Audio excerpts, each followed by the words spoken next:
Hello everyone, welcome to all. आज का हमारा टॉपिक है कीज़ इन डीबीएमएस। डीबीएमएस में कीज़ क्या होती हैं, हम इसके बारे में जानेंगे आज। ये बहुत ही इंपॉर्टेंट टॉपिक है एग्जाम के पॉइंट ऑफ व्यू से। तो चलिए जानते हैं कीज़ क्या होती है। एन एट्रीब्यूट और a set of attribute which uniquely identify a record और रो इन अ टेबल। अब देखिए यहाँ वर्ड आ गया एट्रीब्यूट। एट्रीब्यूट क्या होता है? हमारा टेबल जनरली किस फॉर्म में होता है? टेबल के फॉर्म में, यानी रोज और कॉलम के फॉर्म में। तो जो कॉलम्स हैं हम उनको एक और नाम से जानते हैं जो कि क्या है? एट्रीब्यूट।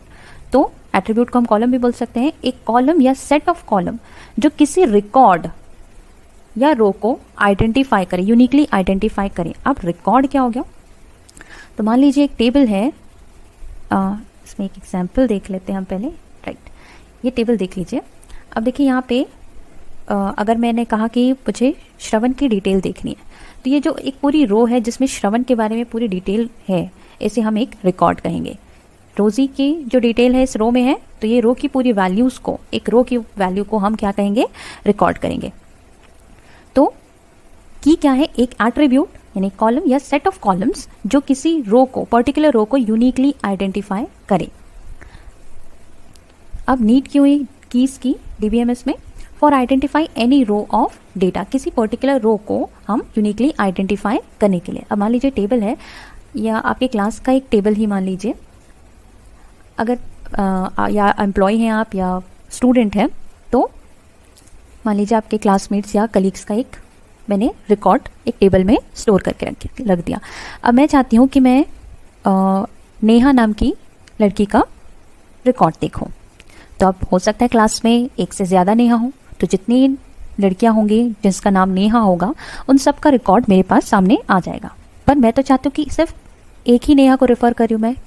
पर उस नेहा को पहचानने के लिए कोई ना कोई तो आइडेंटिटी होगी, उसका एम्प्लॉय नंबर होगा या रोल नंबर होगा या ईमेल आईडी होगी या आधार नंबर होगा। तो इस तरह से यूनिकली मुझे किसी पर्टिकुलर नेहा को ही आइडेंटिफाई करना है। सारी नेहा का मुझे रिकॉर्ड्स नहीं देखना है, पर्टिकुलर एक नेहा का रिकॉर्ड देखना है। तो किसी एक रिकॉर्ड को यूनिकली आइडेंटिफाई करने के लिए हम कीज का यूज करते हैं। We can enforce identity of data and ensure integrity of data is maintain. Keys का हम क्यों यूज करते हैं? ताकि डेटा की इंटीग्रिटी मेंटेन्ड रह सके। To establish and identify relationship between the tables. Keys की मदद से हम टेबल्स के बीच की रिलेशन को आइडेंटिफाई कर सकते हैं। दो टेबल के बीच में क्या रिलेशनशिप है, हम ये आइडेंटिफाई कर सकते हैं। अब पढ़ते हैं टाइप्स ऑफ कीज। बहुत सारे प्रकार के की होते हैं। फर्स्ट है सुपर की। तो सुपर की क्या होता है? एन एट्रीब्यूट और set of all possible attributes that can uniquely identify row in a table. Super key भी एट्रीब्यूट है या सेट ऑफ एट्रीब्यूट्स हैं जो किसी रो को यूनिकली आइडेंटिफाई करे। सुपर की super set of candidate keys. अब देखिए यहाँ लिखा है super set of candidate keys, मतलब कैंडिडेट कीज का सुपर सेट है। मतलब केवल एक ही एट्रीब्यूट नहीं आ सकता, इसमें नंबर ऑफ एट्रीब्यूट्स सुपर की में आ सकते हैं। अ table can have many super keys.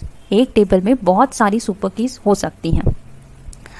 A super key may have additional attributes that are not needed for unique identity.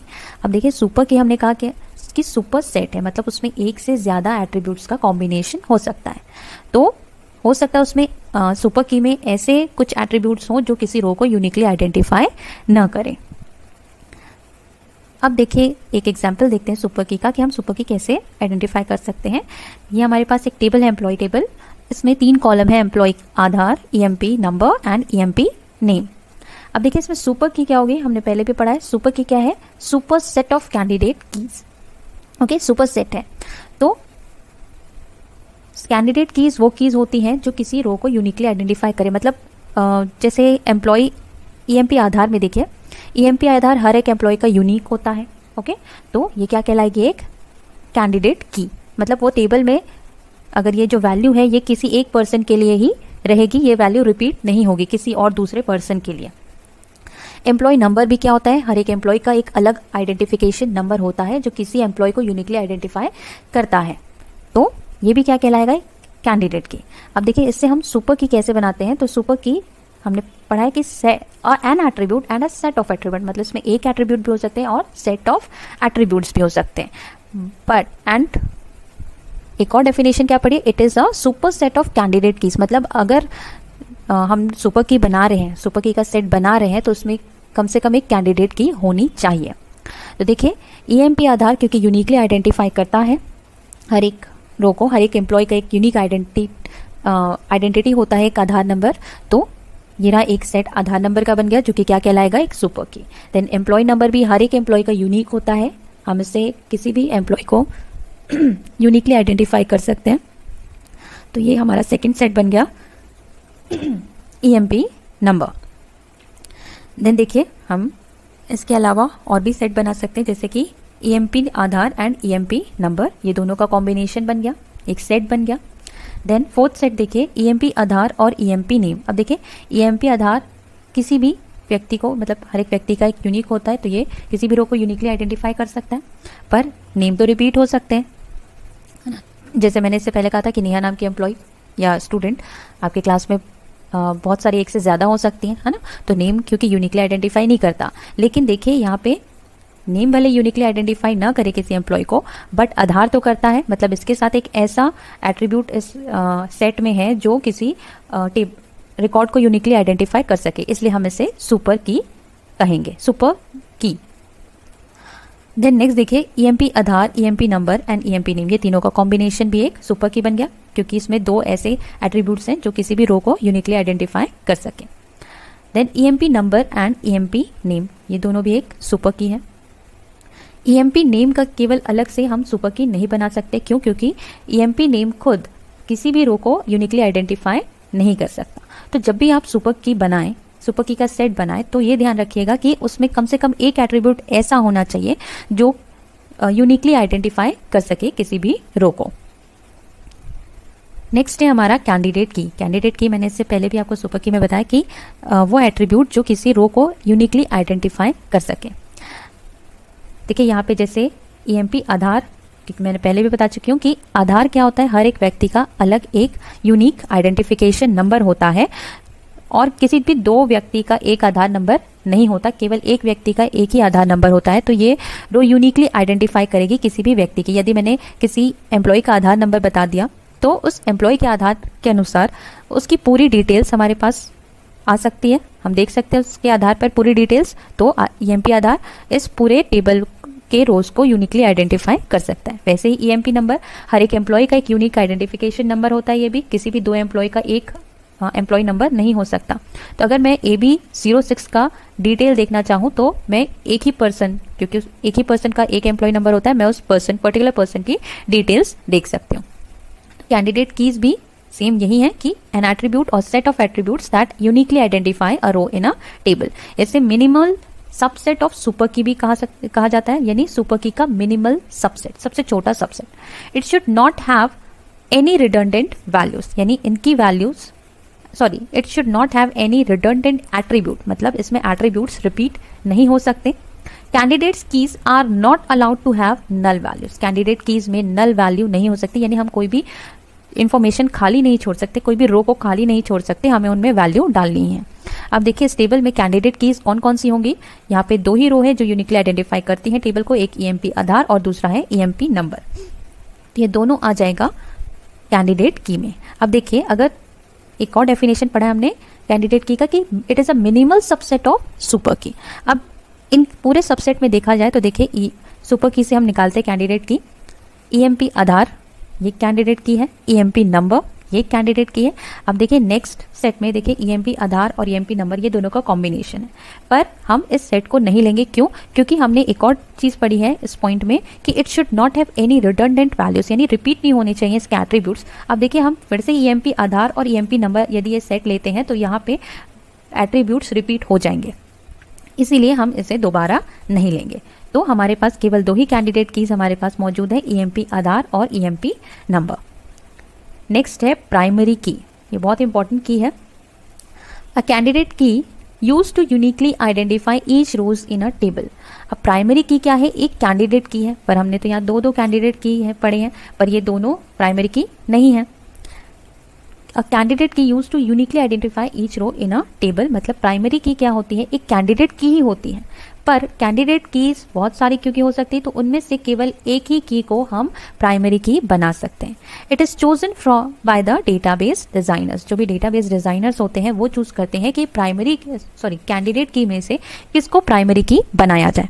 अब देखिए यहाँ पे हमारे पास दो कैंडिडेट कीज हैं, दोनों को मैं प्राइमरी की नहीं बोल सकती, इनमें से केवल एक की को चूज किया जाएगा, एक सुटेबल की को चूज किया जाएगा जिसे प्राइमरी की हम बना सकते हैं। तो देखिए इसमें से हम एक सुटेबल की चुन लेते हैं, ईएमपी नंबर, हम इससे प्राइमरी की बना सकते हैं।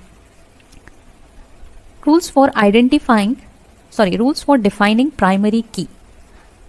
अब क्या क्या रूल्स है, कैसे डिफाइन कर सकते हैं प्राइमरी की?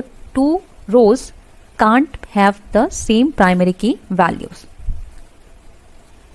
प्राइमरी की में कभी भी वैल्यूज रिपीट नहीं हो सकती, यानी कोई दो रो है उसमें हम सेम प्राइमरी की में वैल्यू नहीं डाल सकते। देखिए जैसे यहाँ पे हमने ईएमपी आधार है, तो यहाँ कोई भी अगर इसको हमने ईएमपी नंबर को हमने प्राइमरी की बनाया था ना, तो यदि ईएमपी नंबर को हम प्राइमरी की बनाते हैं तो देखिए श्रवण का ईएमपी नंबर है AB05, तो यदि रोजी का भी ईएमपी नंबर AB05 में डाल दूं तो ये रॉन्ग होगा, क्योंकि प्राइमरी की यदि मैं किसी एट्रीब्यूट को, किसी कॉलम को प्राइमरी की बनाती हूँ तो प्राइमरी की का ये रूल है कि यहाँ पे वैल्यूज रिपीट नहीं होती। अगर मैंने श्रवण का एम्प्लॉय नंबर AB05 दिया है तो और किसी भी एम्प्लॉय का नंबर AB05 नहीं हो सकता, यानी यहाँ पे वैल्यूज रिपीट नहीं हो सकती। दूसरा क्या है point, it is must for every row to have a primary key value, यानी the primary key field can not be null, यानी हम प्राइमरी की में कोई भी रो को नल नहीं छोड़ सकते, यानी उसमें कोई ना कोई वैल्यू हमें डालनी ही चाहिए, यूनिक वैल्यू डालनी ही पड़ेगी, हम उसे खाली नहीं छोड़ सकते। It can not be null. Next point है, the value in a primary key column can never be modified और updated if any foreign key refers to that primary key. यदि किसी टेबल में प्राइमरी की है और वो एक रेफरेंस वो किसी और फॉरेन की, किसी और टेबल की किसी एट्रीब्यूट के द्वारा रेफरेंस की गई है, तब हम प्राइमरी की में कोई भी वैल्यूज को अपडेट, मॉडिफाई या चेंज नहीं कर सकते। देखिए यहाँ कैंडिडेट कीज हमारे पास दो थी, हमने इसमें से एक चुना प्राइमरी की के लिए, एम्प्लॉय नंबर, तो यहाँ पे एम्प्लॉय नंबर एक हमारा क्या बन गया है, प्राइमरी की। नेक्स्ट है अल्टरनेट की और सेकेंडरी की। अब ये क्या होती है, it is the key that are candidate key but has not been selected to be the primary की।